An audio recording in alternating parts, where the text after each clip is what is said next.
let's talk about PCOS. It's something I was born with, and actually I really didn't know until my husband and I started trying to have a child, which I can't.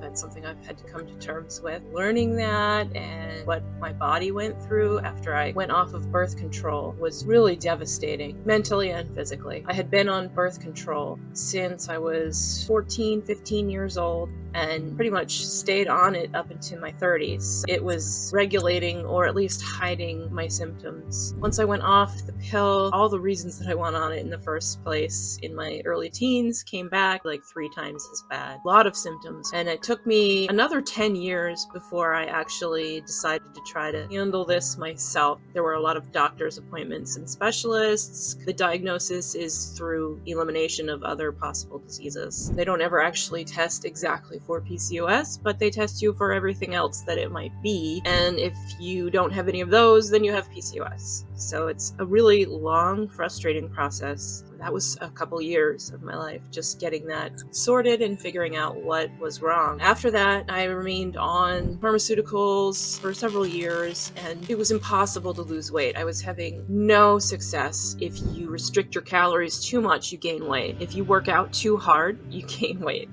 Your body essentially releases cortisol in the stress response, and instead of having the results that most people get, people with PCOS will gain weight. Of all the doctors that I've seen, it seems like none of them really know a whole lot about PCOS. It's like, where am I supposed to get help for this? I think that's changing because it's becoming so prevalent, but it's been very difficult to get any answers other than this is just what you have to deal with.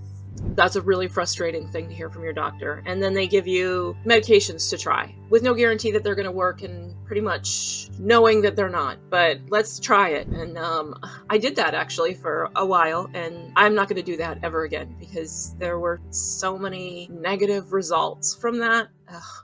It's like a nightmare just looking back on those years of just trying all of these different medications. When it got to the point where my insurance would no longer cover the birth control that I needed, then I had to go outside of the United States, and for a while it was from Canada and then India. A couple months after buying from India, I was like, why am I doing this? This is ridiculous. I'm obviously ignoring the signs. It's becoming harder and harder for me to treat these symptoms. So why don't I just try to treat the underlying disease? So eventually, about 13 months ago, I decided to just stop birth control, stop all of the medications that I was on. I was basically medicating all of the symptoms of PCOS, but not medicating PCOS. So that's what I'm trying to do, and I've spent the last year just learning, and I feel like I don't know anything. Still, there's so much to know, and I feel like I've already forgotten a lot of it because brain fog. I've come a long way, even though there's still a long way to go. Like I'm starting to be able to lose weight again. It's a slow process, but it's actually starting to work. The depression is lifting, which is great. I have been able to get my period back, which I haven't had a period since I was in my teens. So that was huge, being able to do that. So I'm going to make a couple of videos just talking about what I've been trying so far, what's been working better for me, and I have found some things.